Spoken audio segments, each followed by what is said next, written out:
ಸೀತೆ, ನೀನು ಇಲ್ಲಿರುವೆಯಾ? ಮಾತೆಯವರೇ, ಸಖಿಯೊಂದಿಗೆ ಹೇಳಿ ಕಳುಹಿಸಿದರೆ ನಾನೇ ಬರುತ್ತಿದ್ದೆ.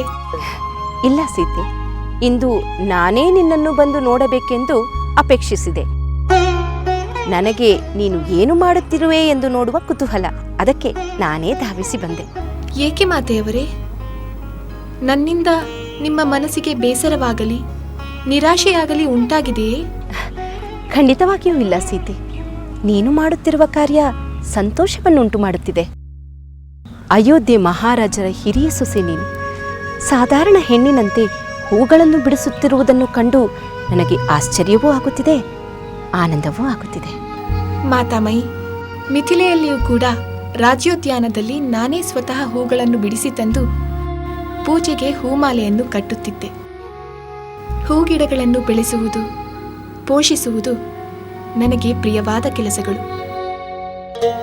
ಸಖಿಯರಿಂದ ಆ ಕೆಲಸ ಮಾಡಿಸುವುದಕ್ಕಿಂತ ನಾನೇ ಮಾಡುವುದರಲ್ಲಿ ಆನಂದ.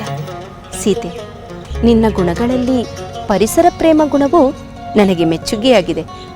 ಅಂದ ಹಾಗೆ ಮಿಥಿಲೆಯಲ್ಲಿರುವಾಗ ಹೂಮಾಲೆಯನ್ನು ಕಟ್ಟಿ ದೇವರಿಗೆ ಅರ್ಪಿಸುತ್ತೇನೆ ಎಂದೆಯಲ್ಲ, ಈಗ ಈ ಹೂಮಾಲೆಯನ್ನು ಯಾರಿಗೆ ಅರ್ಪಿಸುತ್ತಿರುವೆ? ಅದು